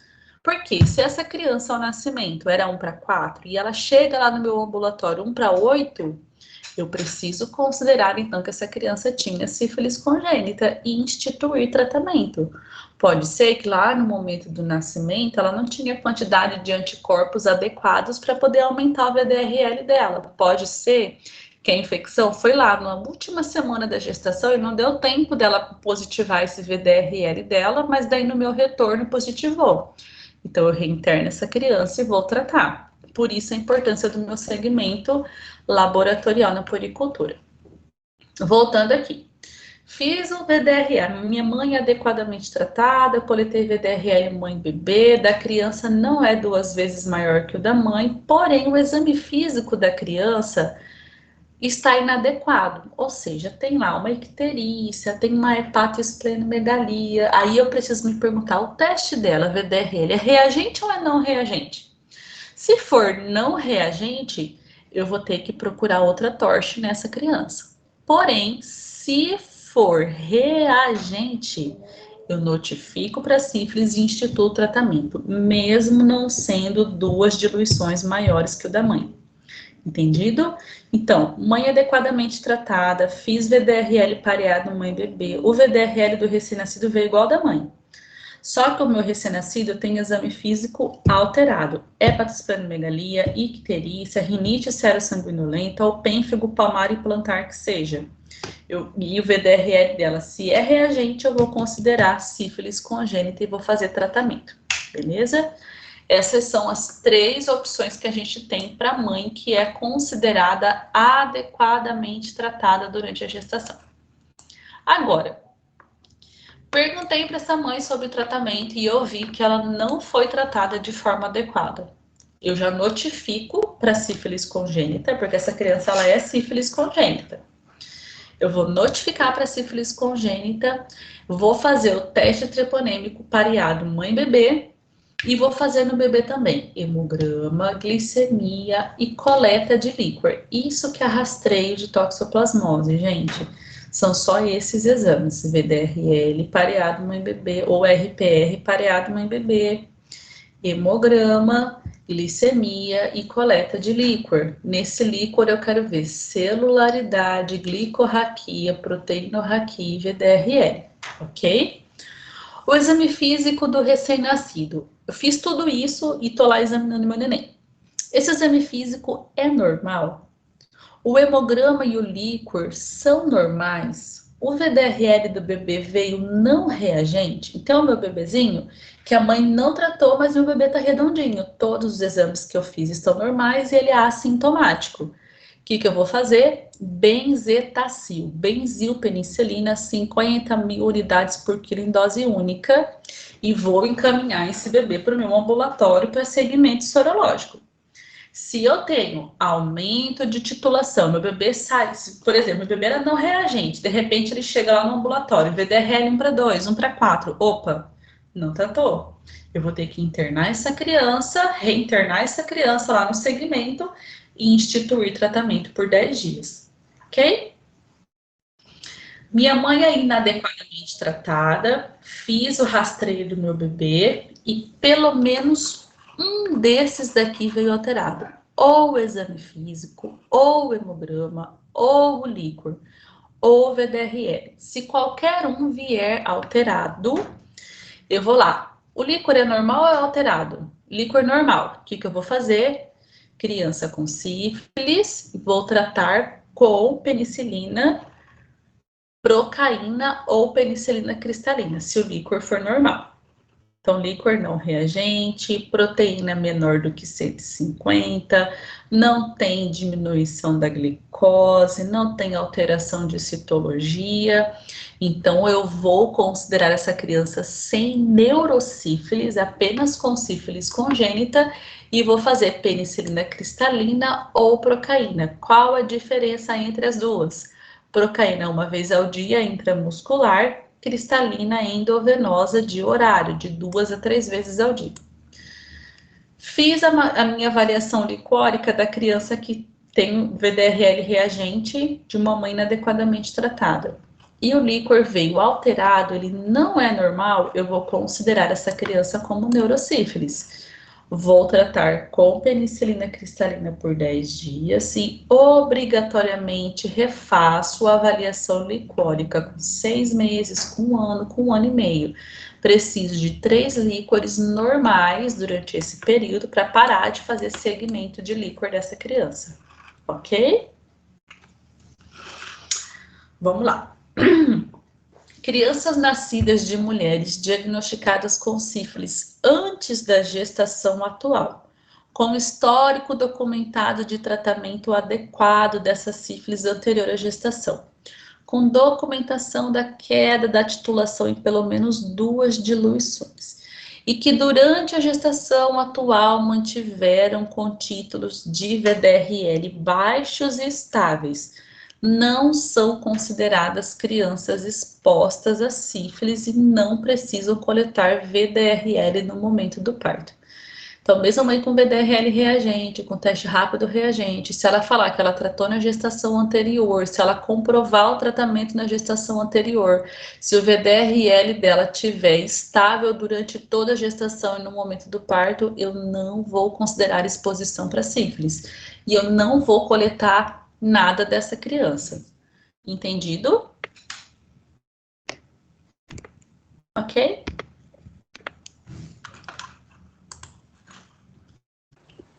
Sim, prof, entendido. Só para eu dizer para vocês de novo, né? Quem é a mãe que é adequadamente tratada? Então, a mãe que recebeu a quantidade de doses adequadas para o estágio da doença em que se encontrava, com queda da titulação ou permanência da titulação, que tenham iniciado, tá, gente, o tratamento em até 30 dias antes do parto. Tratar parceiro ou não tratar parceiro, depende. Quem é esse parceiro? O parceiro morreu? O parceiro está preso, ela nunca mais teve relação? Ela se divorciou e nunca mais teve parceiro? Eu não vou considerar o tratamento dele, porque ela não teve relação sexual. Porém, é o marido com quem ela manteve relação sexual durante toda a gestação, ou é o parceiro, o namorado com quem ela manteve relação sexual durante toda a gestação, ou é o parceiro esporádico, que não é o pai da criança. A gente tem que perguntar tudo isso. Eu preciso considerar sim o tratamento, porque pelo manual do Ministério da Saúde, mesmo o parceiro com teste rápido ou VDRL não reagente deve receber pelo menos uma dose de benzetacil de forma profilática. Então, a questão do parceiro é chegar assim: senhora, quem é o seu parceiro? A senhora manteve relação sexual desprotegida com ele? Gente, sexo oral conta também, porque se tiver lesão na boca, pode ser contaminado, beleza? Então, conta também. Ah, mas que vergonha perguntar, mas a gente tem que perguntar. Quem é o seu parceiro? A senhora teve relação fixa com esse parceiro durante sua gestação? A senhora teve outros parceiros durante a sua gestação? Esses seus parceiros fizeram exames? Ah, eles trataram? Quando trataram? Quantas doses? Do marido precisa necessariamente ser 3 doses, do parceiro, perdão, estou falando marido, mas é parceiro. Precisa ser 3 doses igual dela? Depende. Se o teste dele é reagente, tem que ser a quantidade de doses adequada para o estágio que ele se encontrava. Se o teste dele é não reagente, é uma única dose, tá bom? Então, a gente vai considerar sim o tratamento do parceiro, se esse parceiro teve relação sexual com essa mulher durante a gestação.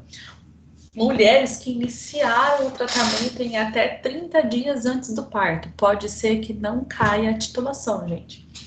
Pode ser que ela fez diagnóstico de 1 para 128, no momento do parto estava 1 para 64. Ela não teve queda de titulação, de 2 titulações, porque ela iniciou o tratamento muito perto do momento do parto.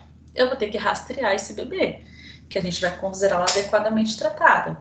Se a sorologia do neném for igual à materna e o bebê sintomático, vai ter que tratar, porque eu considero sífilis, entendeu? Então, vai depender muito de como essa criança vai nascer, do momento que essa mãe começou o tratamento, certo? Entendido? Ou não? Talvez. Ó, isso aqui é para mostrar para vocês, gente. Isso aqui é um bebezinho que nasceu com sífilis congênita de forma sintomática. Ó, percebam. Fronte olímpica, certo? Nariz em cela, baixa implantação de orelha, hepatoesplenomegalia com sufusões hemorrágicas. Nasceu no HG mesmo esse nenenzinho. Ó a mão dessa criança aqui, ó. Baita de um hematoma todo pálido. Olha a mão. Tá aparecendo. Peraí, gente, pra mim. Oi. Pra mim também não. Acho que parou de compartilhar a tela. Eu também acho, eu não tô conseguindo ver. Eu tô. Pra mim também. Pra mim tá sendo normal. Pra mim também. Tá vendo? Não. Vou mandar para alguém. Vou mandar para alguém. Então, ó, a gente tem aqui a barriguinha da criança toda roxinha, o pezinho vermelhinho, todo pálido. Esse bebezinho ele foi a óbito por sepse treponêmica ao nascimento já. Então, essas são as alterações que a gente encontra, tá bom? No bebezinho que nasce de forma sintomática sistêmica grave. Isso daqui é um pênfigo, tá? Isso aqui é um pênfigo plantar. Lembrando que essas lesões, elas são ricas em treponema, então você tem a descamação em dedo de luva bem vermelhinha e essas bolinhas que são branquinhas, que são sugestivas do pênfigo palmar e plantar. Aqui o outro pezinho do neném.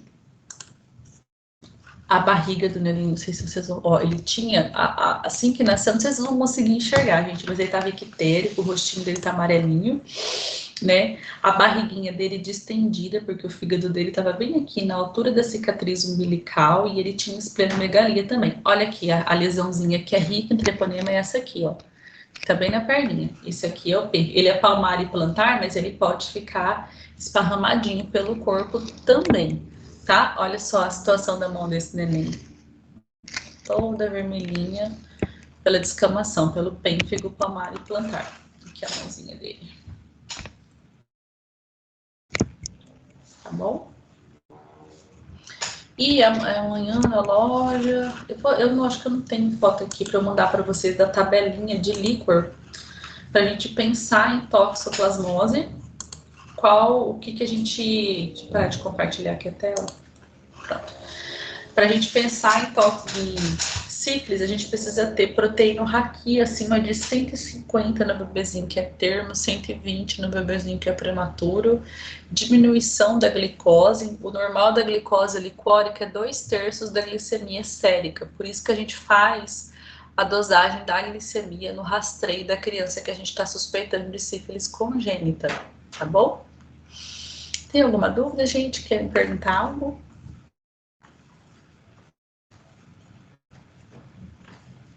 Olá? Tem alguém aí? Vocês estão me ouvindo? Sim, Estamos, ouvindo prof. sim, prof. Sim, prof, mas Só não sem tô conseguindo dúvidas. ver ainda. A imagem, para quem que eu encaminho? Eu acho que eu vou tentar sair e entrar de novo, porque eu já mexi tudo aqui e não apareceu. Agora eu parei de compartilhar, mas eu vou mandar aqui, mandei para alguns alunos aqui, para vocês encaminharem entre vocês, para vocês verem, tá bom? Bom, gente, é isso a nossa aula de 2 horas. Imagina se ainda tivesse citomegalovírus e afins. Se alguém tiver alguma dúvida, a gente pode perguntar, a gente pode discutir também no alojamento conjunto. Toxoplasmose é bastante extenso, para vocês verem que a gente tem muitas situações, né? Que a gente tem que ficar com o olhar bem atento, porque tóxico, se a gente não fecha o diagnóstico, as sequelas para a criança lá na frente são muito grandes. Então, a gente precisa prestar muita atenção nessa avaliação sorológica, por isso que a gente pega bastante no pé. Como é que estava a sorologia durante o pré-natal? Porque às vezes a gente só faz a leitura da sorologia que solicitou recente. Mas é muito importante você ir lá, pegar o exame do pré-natal dessa mãe, checar como que estava a titulação desse IgG, desse IgM, que momento que positivou, na toxo, muito importante saber com quantas semanas essa mulher estava no momento que coletou essa sorologia, como que ficou o segmento sorológico dessa mulher. Lá na sala de parto, de quem que eu vou repetir a sorologia de toxoplasmose? Da mulher que for susceptível e tiver sorologia tempo superior a 1 mês, daquela mulher que tiver algum tipo de imunocomprometimento, então aquela mãe que é HIV positivo, que é uma paciente oncológica ou que tem imunodeficiência comprovada, congênita ou adquirida, ou aquelas mulheres em situação de exposição. Sempre perguntado do que ela trabalha, se ela consumiu muita carne crua durante a gravidez, se ela higienizava bem os alimentos, se ela manipulou o solo, se ela fez exame de tóxico no gatinho dela, se ela manipulava as fezes desse gatinho. Então é importante a gente perguntar sobre isso para conseguir definir. Tá joia? Prof, Oi, Dário. tem uma dúvida de sífilis. Eu não sei se você falou, se falou, acho que eu viajei. Você falou da coleta do líquor, né? Quando é neurosífilis, coleta com 6 meses, 1 ano e 1 ano e meio, né? 18 Isso. meses. E o acompanhamento do VDRL do bebê quando a gente trata de sífilis? O VDRL a gente vai fazer 1, 2, 3, 4, 1, 2, 3, 6, 12, 18 também. Obrigada, prof. Nada. Tem alguns lugares, daí que falam para fazer 1, 2, 4, 6, 12, 18, né? E outros 1, 2, 3, 6, 12, 18. Aí fica a critério. Mas precisa fazer o segmento sorológico durante o primeiro ano de vida também. Tá, obrigada. Nada. Mais alguma outra pergunta? Vamos.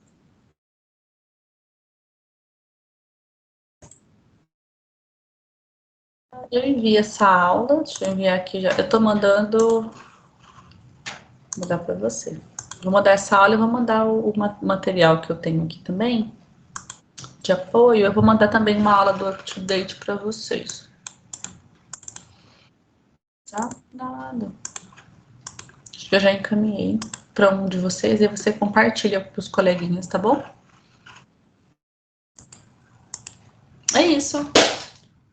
Até amanhã, quem estiver comigo na visita. Prof, Oi. Pode falar. quando eu passei pelo alojamento conjunto, uma dúvida que eu sempre tinha é assim, eu percebo que muitas das vezes a gente tem um certo receio. Por exemplo, a mãe tem tratamento comprovado durante a gestação, adequadamente tratada, porém, quando a gente faz a titulação do RN, se ela está não chega a 2 titulações aumentadas em relação à mãe, mas tem uma diferença. Aí eu sempre ficava assim, porque a maioria das vezes a gente estabelecia tratamento, né? Eu sempre tenho muito receio de não tratar, e aí. Assim, mas pelo protocolo, a gente só vai tratar essa criança se ela tiver a titulação superior à da mãe 2 vezes. Então, mãe é uma 1 para 2 e a criança vem 1 para 8. Uma é 1 para 32 e a criança vem 1 para 64, não é indicativo de tratamento, porque é uma titulação superior da mãe apenas, a não ser que a criança tenha manifestação clínica. Se ela não tem manifestação clínica, mesmo com VDRL, uma titulação superior da mãe, a gente não vai considerar tratamento. Só que não é assim, Ana, eu pego e libero essa criança, ela vai embora, não. Ela vai fazer segmento sorológico, ela volta dali 4 semanas, repete o VDRL, se esse VDRL não caiu, Se esse VDRL permanece elevado, permanece estável, eu preciso pensar em sífilis congênita, aí eu interno e trato ela, entendeu?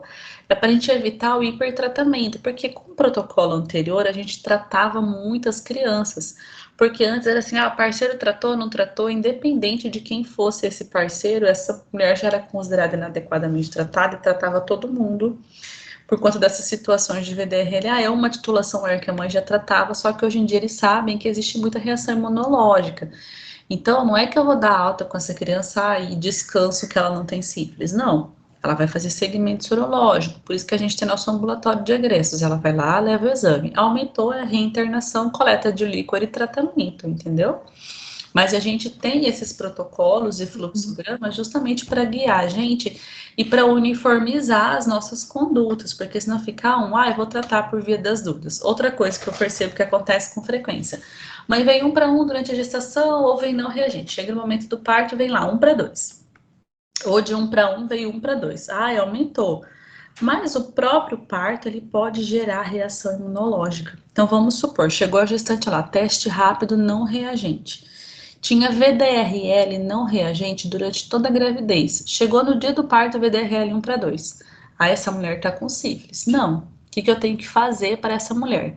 Se eu tenho teste rápido não reagente com VDRL reagente, eu só tenho um teste não treponêmico que não é específico para nada. Ele só é sensível. Então, o que eu tenho que fazer? FTBS para poder confirmar. Se o FTBS dessa mulher vem não reagente, não é sífilis. Pode ser reação imunológica do parto, pode ser uma doença autoimune, porque VDRL, ele não é exame específico, ele é um anticorpo anticardiolipina, então, síndrome anticorpo fósforo, SAF, né? Pode positivar, lúpus pode positivar, artrite reumatoide pode positivar, tuberculose pode positivar, VDRL também. Então, a VDRL ele não se positiva assim só por conta da sífilis. Então, a gente precisa levar em consideração esse protocolo. Se eu tenho um único teste reagente, eu obrigatoriamente tenho que fazer um terceiro teste para comprovar, entendeu? Essa mulher tratou durante a gestação certinho, ficou 1:2, chegou no dia do parto, veio 1:4, tá reinfectada? Também não. O manual é claro ao dizer que critério de reinfecção é sintomatologia, então é a mulher que manifesta sintomas clínicos mesmo após o tratamento, então a mulher está lá, pênfigo palmar e plantar, lesão genital. Situação de exposição, então ela teve relação sexual desprotegida com parceiro potencialmente infectado. E aumento de 2 titulações da minha sorologia. Acho que da minha câmera, só parece que estou falando pro vento, né? E o cabelo tá um horror, mas tá bom. Então eu tenho lá uma mulher que positivou, aumentou de 1:2 e foi para 1:4, certo? E ela tem manifestação clínica. Aí eu posso considerar reinfecção. Fora isso, eu posso considerar somente reação imunológica, porque para eu considerar reinfecção tem que ter saído de 1:2 para 1:8, por exemplo. Aumento de uma única titulação, sem manifestação clínica e sem exposição a um possível fator infectante, né, um parceiro infectante, eu não posso considerar que essa mulher tenha sífilis inadequadamente tratada e instituir tratamento no recém-nascido, entendeu? Então a gente tem que ter muita parcimônia ao fazer a avaliação do VDRL. Todas essas observações estão lá no manual do Ministério da Saúde, para você considerar critérios de reinfecção, critérios de retratamento, tratar ou não tratar parceiro. Tem um site também chamado Portal de Boas Práticas da Fiocruz. Nele tem, né, bastante perguntas e respostas sobre esse manual de tratamento, porque surgiram muitas dúvidas. Por exemplo, no rastreio de sífilis congênita não constava mais raio-x de ossos longos.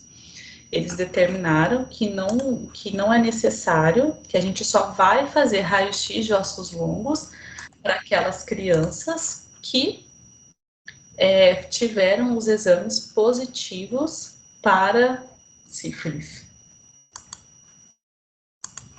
Ok? Prof, esse exame positivo Ok, seria obrigada. maior que 2 titulações da mãe, né? Mas levando em consideração todos aqueles critérios, gente. Mãe é adequadamente tratada ou inadequadamente tratada? Mãe inadequadamente tratada, VDRL do recém-nascido é positivo, é igual sífilis congênita, entendeu? A mãe que não tratou a criança, ela é sífilis congênita, independente. Se ela não tratou de forma adequada, eu já notifico como sífilis. O que vai mudar vai ser a forma como eu vou tratar. Criança assintomática com exames normais, VDRL não reagente, eu faço benzetacil. Criança assintomática ou sintomática que tenha alteração licórica, cristalina 10 dias. Sem alteração licórica, ou cristalina ou procaína. A mãe que tratou adequadamente, aí que eu vou avaliar a questão da titulação. Se do recém-nascido for 2 vezes superior ao materno, ou se for 1 vez ou igual ao materno, e a criança tiver sintoma, eu considero sífilis congênita, entendeu? Então, a mãe que é adequadamente tratada, eu vou considerar que o bebê tem sífilis congênita se a titulação dele for 2 vezes maior que a materna, ou se ele tiver VDRL positivo, mais sintoma de sífilis congênita. Aí eu vou considerar ele como sífilis e vou tratar, certo?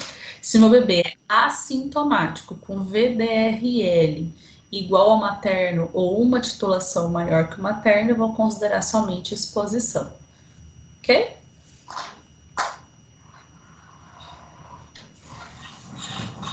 Mais alguma? Prof, aqui no chat, a Sonara perguntou sobre as classificações na toxo, se são diferentes da cito. Citomegalovírus, as calcificações são microcalcificações periventriculares. Da toxo, eu não estou vendo no chat, da toxoplasmose são calcificações que lembram algodão. A gente fala calcificações algodonosas em parênquima cerebral. Então, você não tem essa diferenciação de ser periventricular igual é no CMV, entendeu? Na sífilis é difícil você ter calcificação, mas você pode ter também na criança que nasce com a forma sintomática generalizada, mas é mais comum você ter calcificação na toxoplasmose e no citomegalovírus.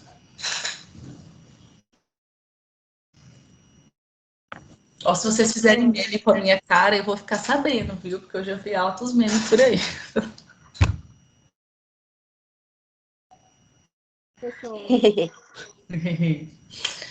Mais alguma outra pergunta, gente? Não? Acho que só, prof. Hã? Acho que só. Só? Tá bom, se tiver mais alguma dúvida, a gente pode conversar a respeito. Tá bom? Lá na loja, se surgir dúvidas, a gente pode perguntar. Será um prazer discutir. Como percebem, eu falo muito, 2 horas falando. Foi ótimo, prof. Muito obrigada pela aula. Por nada, gente. Precisando também, tá bom? Então é isso. Alguém conseguiu gravar, gente? Porque eu não sei compartilhar de verdade, senão. Pode sim. Ai, gente. Que lindo, vai aparecer no final, mas tá bom. Eu tô brincando, não tem problema não, não ligo não. De nada, gente. Então até amanhã. Tchau. Tchau, prof. Obrigada. Tchau, tchau. Boa noite. Tchau, prof. Obrigado pela aula.